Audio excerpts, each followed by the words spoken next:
panalangin natin, dalawin po natin mga Diyos. Amen. Amen. So once again, good morning. May bumay masaya sa Amen. Amen. Amen. Pagkain mo natin galing katabi na good morning. Amen. Kasi pagkain katabi natin yung katabi, kaya nakasimangot. Diba? Kasi pag natin ng good morning yan, pag-use man yan. Ako? Kapag maulan, tayo pinagkatikot para pulihin at nakilayan ng Diyos sa ating mga buhay. So ngayon po, sige, buksan po natin ating mga Bible, the book of Psalms, Philippians chapter 1. Sige po, basahin po natin ito. Philippians chapter 1. Basahin po natin verse 29 and 30. Sige, yung mga Sunday scholar natin sa labas na sila.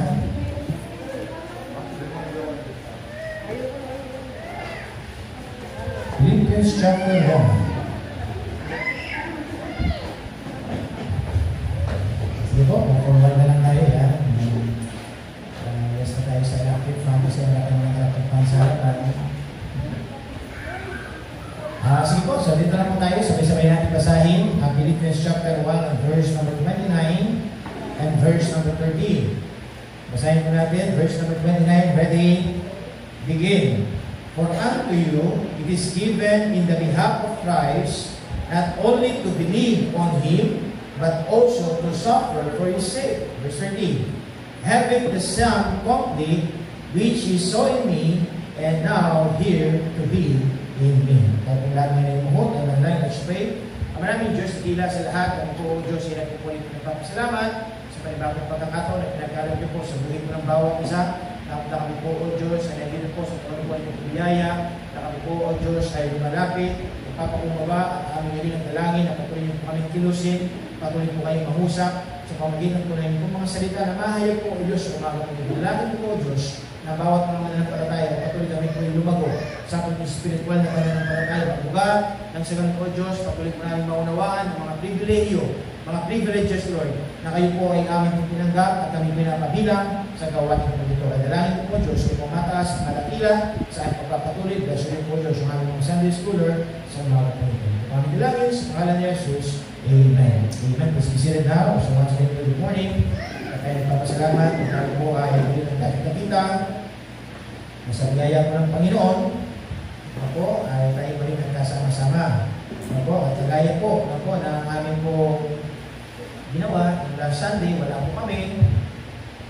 Dahil punta po kami ng Hong Kong. Ako, sa kanila ng pinasyal sa Pastor Ramirez. Ako, at tayo din po ay pumunta sa mga simbahan doon. Ako, at ang ating po layunin sa gawain natin doon ay patuloy na ma-experience natin po yung iba't ibang mga gawain sa biyaya po ng Panginoon. Kagaya po yung pag-aaralin po natin sa umaga po ito. Nasabi ng gusto po niyang process po natin dito yung the word privileges. Mga privilehyo na pinagkakaloob ng Diyos sa atin po. Na bilang mga mananampalataya ng Diyos, binigyan din po tayo ng privilehyo. Nasabi dito mga kapatid in the book of Philippians chapter 1 and verse number 29. Verse number 29 says, nasabi dyan in verse number 29,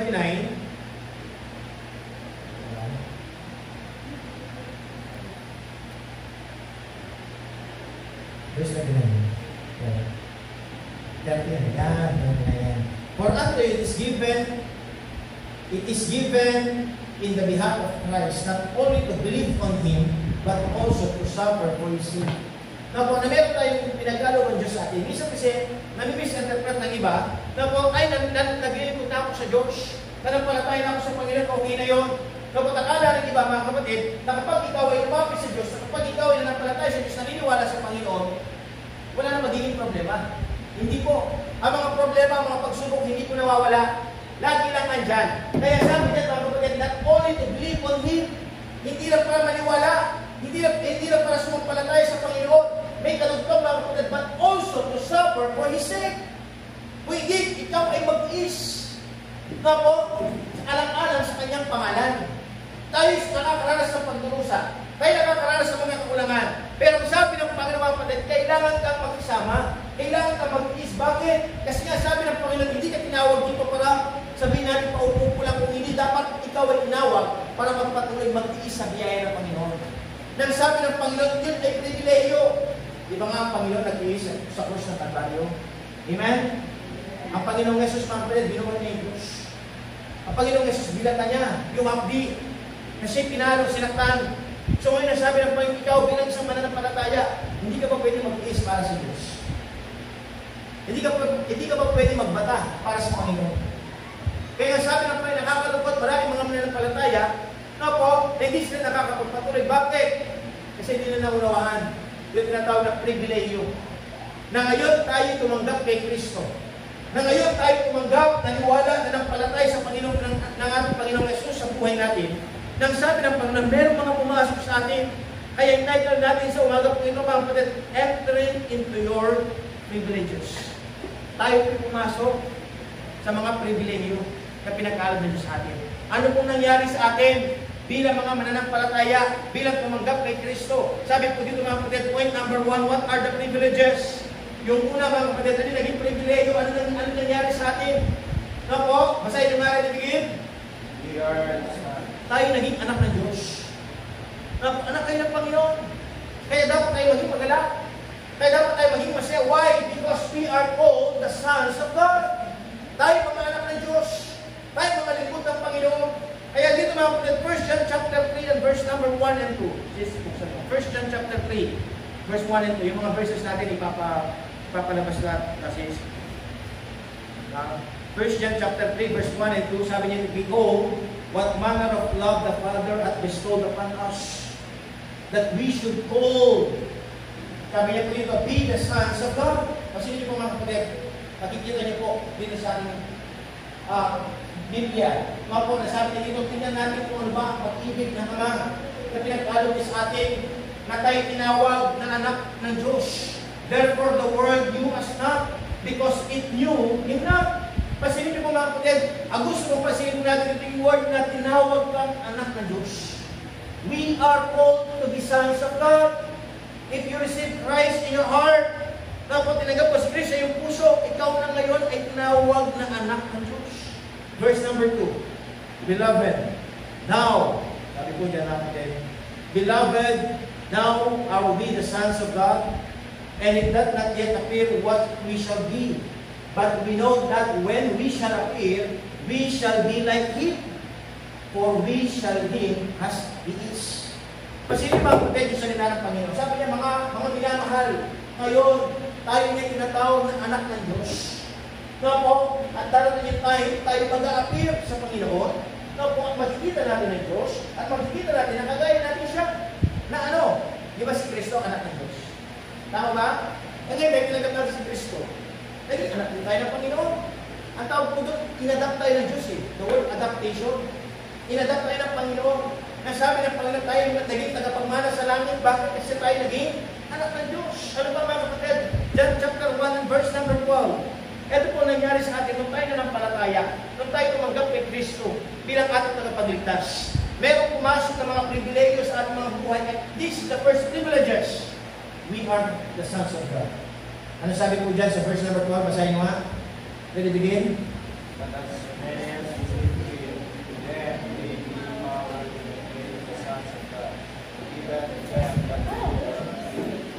Pansinin mo mga kapatid yung pananalita ng salita ng Diyos.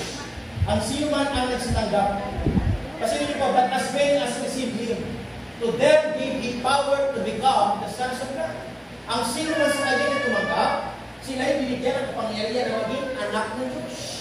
Sino ba yung tinatawag na anak ng Diyos? Yung mga tao tumanggap kay Kristo. Amen po ba? Hindi lang ng tao tinatanggap si Kristo. Yes, si Kristo alam nila sa kanilang isipan, pero wala sa kanilang puso. Kaya sabi ng Panginoon, kung ikaw tinanggap mo si Kristo yung puso, ikaw ay humingi ng tawad, ikaw ay naging anak ng Diyos.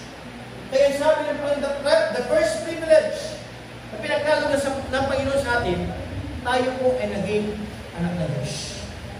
Kaya sabi ng Panginoon, kailangan ka magpasalamat. Amen? Kailangan ka magpasalamat. Sabi nga kayo naman, magpagandang inawit ng choir, napakaganda ng awit din eh. Pasasalamat sa Diyos. No, kung na tayo binigyan ng karapatan, na tayo binigyan ng pag-asa, na tayo binigyan ng panibawang simulain. Kaya sabi niya nga doon mga kapatid, ibibigay yung kanyang buhay para sa Panginoon. Ang tanong, tayo ba yan? Handa kaya natin ibigay yung buhay natin para sa Panginoon? Ang Diyos, kaya niyang ibigay yung buhay niya. para sa atin. Ang tanong ng Diyos ikaw, kaya mo naman ibigay ang buhay mo sa Diyos. Minsan sinasabi natin, Amen. Pero ang tanong ng Diyos, hanggang kailan? Karamihan ng mga mananampalataya, hanggang kung na lang. At may expiration date. Pagkain ka ba, may expiration date. Diba? Kaya tanong ng Diyos, pwede mo bang ibigay yung buhay mo sa Panginoon?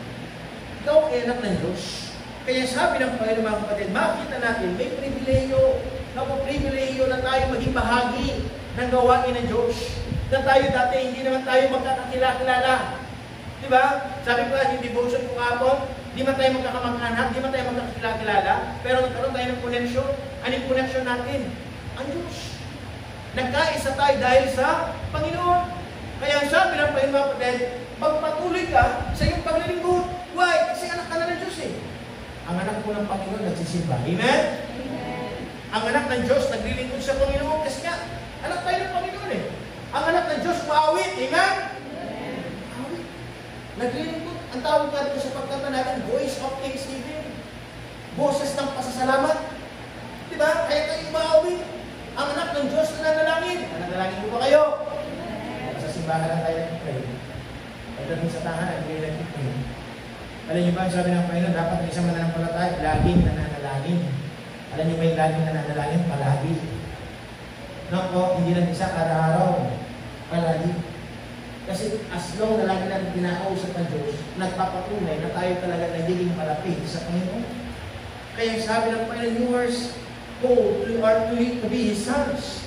Naku, number 2, ano ba nangyari sa atin? Ano ba yung mga privilege na nangyari sa atin? What's number 2 says? Basahin nyo nga, ready to begin? We are Christ's friends. Kasi yung mga kapatid, Panginoong Diyos, pinatuloy ka ng kaibigan. Sabi nyo sa John, chapter 15 and verse number 15. John chapter 15 and verse number 15. Bago po yung verse number 14 muna sis. John chapter 15 and verse number 14. Kasi ito natin, nasabi niya doon mga kapatid, walang pinakadakilang pag-ibig. Verse 14 sis, verse 14. Now po, verse 13. Sabi dito, greater love hath no man than this, that a man lay down his life for his friends. Walang pinakadakilang pag-ibig. Sabi niya, mga kapatid, ng tao, na yung tao, binigay niya ang kanyang buhay para sa kanyang kaibigan. Na po, kasi mga kapatid, sa panahon natin ngayon, walang kaibigan na magsasakripisyo para sa iyo. Tama ba? Minsan, ikaw pa nga yung panananggalang. Minsan nga yung kaibigan mo, ibibenta ka. Minsan yung kaibigan mo, itatry rin ka. Pero sabi ng Diyos, hindi ang Diyos. Hindi ang Panginoong Jesus. Sapagkat ang Diyos, tapat siya. At ang sabi ng Panginoon, at verse number 14, tayo ay tinuturing na kaibigan ng Panginoon. Ye are my friends. Nasabi ng Panginoon, kayo kaibigan ko. Kaso may pasubali. Ano yung kasunod na salita? If, sa'yo nga rin ko, if you do whatsoever I command you. Tayo tinuturing na kaibigan ng Diyos. Kaso, ang sabi ng Panginoon, kung ginagawa mo yung sinabi ng Diyos. Kasi marami nakikipagkaibigan sa Panginoon, kaso ayaw nilang gawin yung utos ng Diyos. Amen? Sabi ko nga sa inyo kanina, maraming mga tao sinasabi nila, ay, naglilingkod din po kami sa Panginoon, ay, naniniwala rin po kami sa Panginoon. Pero kung titignan mo ang kanyang buhay, walang pagbabago. Hindi buhay maka-Diyos. Di ba? Kaya sabi ng Panginoon mga kapatid, ikaw ay tinatawag kong kaibigan kung ginagawa mo ang aking makakakutusan. Ayan, sabi dyan mga kapatid, sa verse 15. Verse 15. Henceforth I call you not servants. Kaya ngayon, sabi ng salita ng Diyos, hindi kayo tinatawag na servants. For the servant knoweth not what his Lord doeth. Kasi yun po yung pananalita ng salita ng Diyos. Hindi ko tinatawag na alipin. Sabi ng Panginoon. Sapagkat ang alipin, hindi niya alam kung ano ginagawa ng kanyang master. Yung boss niya. Tama ba? Pero sino sabi, kasi yung mga kapatid, but I have called you friends. Kaya tinutuloy ko kayo kaibigan. Why? For all things that I have heard of my Father, I have made known unto you. Lahat ng mga ginagawa na sinabi ng Ama, pinapaalam ko sa inyo. Pinapaabot ko sa inyo. Ano ibig sabihin? Ang Panginoon Diyos, walang sikreto. Hayag ang kanyang pagnanais. Hayag ang kanyang pagnanais, mga kapatid, na ikaw ay itayo. Maranasan mo ang tunay na pag-ibig. Maranasan mo ang tunay na pagbabago. tinatawag kita kaibigan. Ang tanong ng Diyos ikaw, sinong kaibigan mo? Gusto niyo ba maging kaibigan ng Panginoon? Minsan naghahanap tayo ng kaibigan na kapwa natin tao. Pero di ba sabi ng Bible, walang perfect kong kaibigan ng ako. Minsan naghahanap tayo ng best friend, BFF. Di ba? Sa pagkakakala natin, totoong kaibigan. Pero dumating yung time, nagkaroon kayo ng diferensya, nagkaroon kayo ng alitan, kunting alitan lang. Lahat ng alam niya tungkol sa'yo, sabihin niya na, imamalit ka siya. Yeah, right. Imamalit ka siya. Hindi ko yun ay, no? No po? Sasabihin niya na. Di ba? Yung bang ibebenta ka na, kung you imagine? Di ba minsan, iwala tayo sa kaibigan natin? Kasi nga, tinamulog natin kaibigan eh. Kaya kasi dumating yung time, nagkaroon ng hindi pagkakaunawaan. At dahil hindi nagkaroon ng hindi pagkakaunawaan, sasabihin yung mga masasama para sa iyo. Ano gusto ito? Tukuin ang Panginoon ito. Walang perfectong kaibigan. Kaya sabi ng Panginoon, dapat ang ituring natin kaibigan ang Panginoon. Kaya sabi ng Diyos, privilegyo na tinawag tayong kaibigan ng Diyos. Ako, tinawag ako kaibigan ng Panginoon. Di ba ako proud ko? Ano na mga hari? Anak ng Diyos. Tinuturing akong kaibigan. Hindi man ako kaibig-ibig, pero minahal ako ng Panginoon. Hindi man ako kapansin-pansin, pero pinansin ako ng Diyos. Amen? Kaya sabi ng Diyos na pansinin niyo po ang inyong buhay. Hindi ginagalang ang buhay niya, walang kwenta, walang halaga. Pero, pinansin ka ng Panginoon. Pinansin ka ng Diyos. Binigyan ka ng pagkakataon na magbago. Binigyan ka ng pagkakataon na makapagiling ng kanyang salita. At tinanggap mo siya sa iyong puso. Ngayon ikaw ay nakaunawa. Ngayon ikaw ay naglilingkod. Ngayon ikaw ay nagagamit. Ngayon ikaw ay nagkaroon ng mga talento. Natuto ka ngayon. Pag natuto tayo, ang gagawin natin, aalis na tayo. Dumating yung time, dumami yung kaalaman. Aalis ka na sa iyong paglilingkod. Kaya sabi ng Panginoon mga kapatid, pansinin mo ang iyong buhay. Nagkaroon ka ng pribileyo na gamit sa gawain ng Diyos. Pero sana, huwag kang aalis sa iyong paglilingkod. Amen? Tinutuloy tayo ng bibigyan ng Diyos. Sabi ng Panginoon, tinayo kita, inalalayan kita. Nung ikaw ay tumayo, lumakas. Natuto. Nagkaroon ng mga bagay-bagay. Dumating yung time, umana na pala tayo, umaalis. Kasi bakit? Akala niya, lahat na meron siya, nagampanan niya dahil lang sa kanyang sarili. Hindi po mga kapatid. Sapagkat ang nagbibigay, ang nagdadagdag ng Diyos. Hindi ikaw. Pinagkakatiwalaan lang tayo ng Panginoon. Kasi nga, tinutuloy tayo ng kaibigan ng Diyos. Pinalakas ka, pinapagkag ka, nagkaroon ka ng maraming kaalaman. Kaya sabi ng Diyos, kung ipanalangin natin, huwag tayo magmalaki. Huwag natin ipagmayabang kung ano meron tayo. Kung yung gamitin natin ang ating kaibigan, lagi natin sabihin, we are Christ's bosom friends. Yung bang, napakaano natin eh. Yung bang blessed tayo, bakit tinutuloy tayo kaibigan ng Diyos? Na po, kaya sabi ng Panginoon, patitigan natin yung privilegyo, yung privilege. Na po, na tayo nalagay ngayon dito sa Good Shepherd San Manuel, na hindi aksidente mo ikimik lalo ng Panginoon. Para tayo ay mas lalong magamit. Alam niyo ba kung tayo lang ito ay maglilingkod sa Panginoon, may idadagdag ang Diyos ng mga talento sa atin. Sabi, lahat tayo. Kaya ba ako, marunong ba ako? Hindi naman. Sino ba nagsimula dito na magaling agad? Wala. Di ba? Kung magaling ka agad, si Satanas lang yun eh, yun ang pamagaling. Di ba? Kasi si Satanas nagpamagaling eh. Na po, akala niya, alam niya lahat. Pero, kapag na-realize mo, ganyan buhay ko, ganito lang eh. Ganyan buhay ko, parang kaliliit lang, pero ngayon lumawak. Dati yung kaalaman ko, ganito lang. Pero ngayon, dumami, nadagdagan. Bakit? Kasi nga, dahil sa Panginoon. Binibigyan ka ng privilege ng Diyos. Tapos, kaya sabi ng Panginoon, lagi natin ilagay, huwag nawa tayo magmalaki. Huwag natin ipagmayabang yung mga bagay na atin nakakamit. Kung hindi dapat lagi natataas ang pangalan ng Diyos. Alam niyo ba, kami pinakapunta doon sa Hong Kong. Privilege yun. Nga po, hindi lang kami pumunta doon para mamasyal. Pumunta po kami doon para maglingkod sa Diyos. Amen? Amen. 5 araw po kami doon. Pero 3 araw, sa simbahan po kami. Nga po, nakapagating, nakita natin yung simbahan doon. Kung naalala nyo yung guest speaker natin nung last May, si Pastor Resty, nga po yung May Bigay natin dito, nga po, nakapunta tayo sa church niya. Yung church niya, napakalaki. Nga po, yung member niya nasa 500. Iba yung nagsisimba ng Saturday, iba yung nagsisimba ng Sunday. Kasi depende sa kanilang take-off. So ngayon, yung mga members na doon, babae, siguro yung lalaki, mga 15 lang. Oh, 500 500 na babae. 500 members, 15 lang yung men. Diba? Ibig sabihin, dominante yung boys. Lahat babae. Kasi, di ba sa Hong Kong, yung trabaho doon, lahat halos domestic helper. Diba, mga isang bahay. Nag-aalaga. Nga po, pero nandun sila. Iba't ibang sabi natin mga lugar. Pero nagtating ko doon. Kasi alam mo, kapag wala kang grupo doon sa Filipino community doon, may hirapan ka. Kasi yung mga Chinese, ano sila, diba? Pero doon, talaga pinamantato. Pero doon, hindi pinapakain. Doon, hindi pinapakain, hindi ito. Pero pagdating sa church, mabubusog. Diba?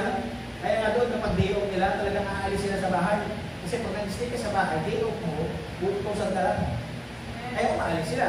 So, nasa sila, nasa church sila. Buong maghapon hanggang gabi, sa church sila. Kaya napakaganda doon eh. Tapos magkikita mo yung mga mananampalataya, talagang pag naglingkod sa Diyos, bigay ito doon. Umaawit. Diba? Umaawit sila. Napakano eh. Nga po, dumating nga ito, yung nag-preach po kami doon. No, binigyan ng pagkakataon na mag-preach. Kaso ng English na English. Gumuguha ang akin. Diba? Sabi ng isang pastor, no? Gumuguha nag-preach, sabi niya, napapasin kasi namin, mga Pilipino naman lahat eh. Diba? Bakit pa kailangan mag-English? Pastor, mga Pilipino naman lahat eh. Tagalog na lang. Pero sabi ng pastor ko, si Pastor Resi, no, Pastor, English. Diba? English, no? Pero nung una, Pilipino pala. Nung ako na magsalita, may Amerikano na. Sabi niya, Pastor, sabi ko doon, no? Nung ako nag-preach, no? Mas lalo akong kinabahan kasi bakit? Kasi meron ng Amerikano. Ano, diba? Pero sabihan ng Diyos, nakapag-preach naman tayo. Kasi nga, sinasabi natin, hindi naman tayo marunong. Pero, binibigyan tayo ng karunungan ng Diyos. Kaya kung titignan natin, sino ba tayo para magmayabang? Sino ba tayo para magmalaki? Yun na lang, kinagawain ng Diyos. Pero pwede ba siya magmalaki? Hindi. Kasi bakit? Kasi ginagamit na tayo sa Panginoon. Kasama lang tayo ng Diyos. Kaya panalangin natin mga kapatid sa buhay ng bawat isa, nagagamit man tayo ngayon, huwag tayo magmalaki. Patuloy tayo maging mababa. Kasi bakit? Karangalan natin, tinawag tayo ng Diyos sa kaibigan. Kaya huwag natin silahin. Ano sabi ng Panginoon? Tinawag kita kaibigan, kung sinusunod mo, tiwagi sa kita. Sundin natin ang salita ng Diyos. Ano yung pinakanais ng Panginoon? Maging mapagpakumbaba. Ang kababakan, mga kapatid, kapag nasa atin, ang Diyos na magtataas sa atin. Pero kapag ikaw ay mayabang, babagsak ka ng iyong kayabangan. Kaya sabi ng ating pinag-aralan ng kapatid, we are Christ, honored friends. Number 3. What's number 3? What are the privileges? We are His sons. We are Christ's honored friends. And number 3, basahin nyo ka begin. We are comforter, the Holy Spirit. Meron tayong comforter. Ano ba yung word na comforter? Ano ba yung word na comforter? Yung mako-comfort ka. Diba? Yung merong mag-aalalay sa'yo. Merong gagabay sa'yo. Sabi ng Panginoon, di ba si Jesus Christ, no po? Nung siya ay napako, 3 araw, no? Siya po ay sabi natin na buhay na maguli. At nung kinausap yung mga disciples niya, siya po ngayon ay paakit na sa langit. Pakasend na sa langit. Ayun ang nasabi ng Panginoon, bibigyan ko kayo ng tagapagkalinga. Yung comforter, yung Holy Spirit. No, kaya sabi niya, we have comforter, the Holy Spirit. Bakit natin naunawaan ang salita ng Diyos? Because of the Holy Spirit. Na po yung kumikilos yung banal na Espiritu. Bakit tayo nakakaunawa? Bakit tayo nasabi natin na natutunan o na naisip na kinakausap tayo ng Panginoon? Because of the Holy Spirit. Kinocomfort na tayo. Na po kaya sabi niya din mga punta, John chapter 14 verse number 16 and 17, and I will pray the Father that He will give you another comforter, that He may abide you forever, even the Spirit of truth. Him the world cannot receive, because He seeth Him not, neither knoweth Him not, but ye know Him, For He dwelleth with you and shall be in you. Di mo ba ang Panginoong Yesus sinagap natin sa ating puso? Ay nag-dwell sa atin, banal na Espiritu. Kaya nga tayo nakukumport. No po? Kasi bakit? Hindi na tayo nag-iisa. Amen? Amen. Kasi bakit? Sa atin ang banal na Espiritu, dati wala sa atin eh. Dahil nga hindi natin tinagap si Kristo. Pero tinagap natin si Kristo, mga kapatid, yung privilege na nangyari sa atin, sabi ng Panginoon, hindi ka na ngayon nag-iisa. Meron pa na tagapaggabay. Meron lang tutulong sa iyo, sabi nito, for He dwelleth with you, and shall be in you. Yung Holy Spirit, nasa atin. Kaya nga naunawaan natin yung message, pansinin niyo mga kapatid. Kapag hindi niyo naunawaan yung mensahe ng Panginoon, ang ibig sabihin, wala sa inyo ang banal na Espiritu. Diba? Pansinin niyo nung una. Maraming mga tao, salita ng Diyos, hindi nila naunawaan.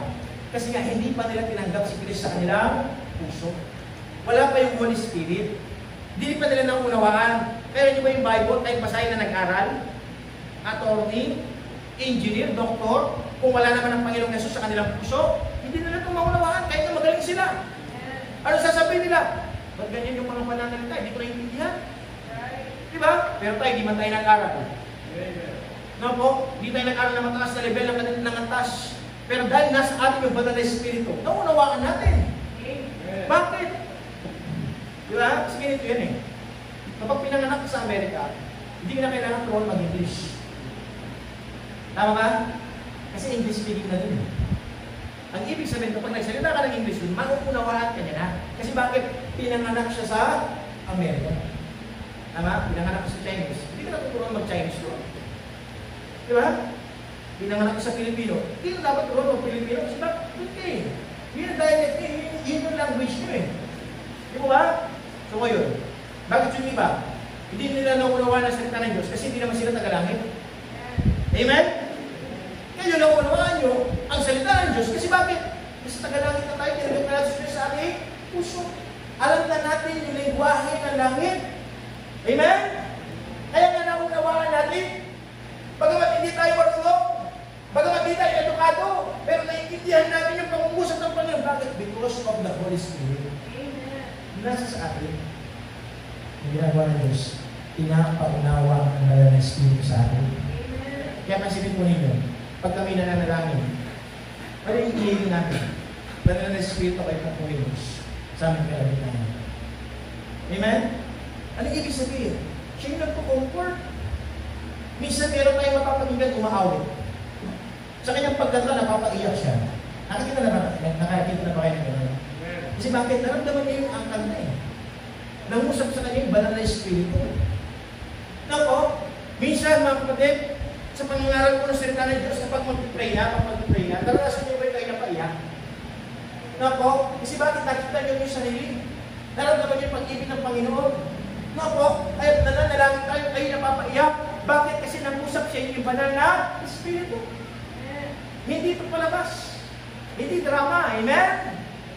Ang paglilingkod ng Diyos, hindi drama. Kung hindi, makikita natin dito yung pagkilos ng Diyos. Kaya sabi niya mga kapatid, yung point number 3 natin, pribilehiyo ng Panginoong Yesus.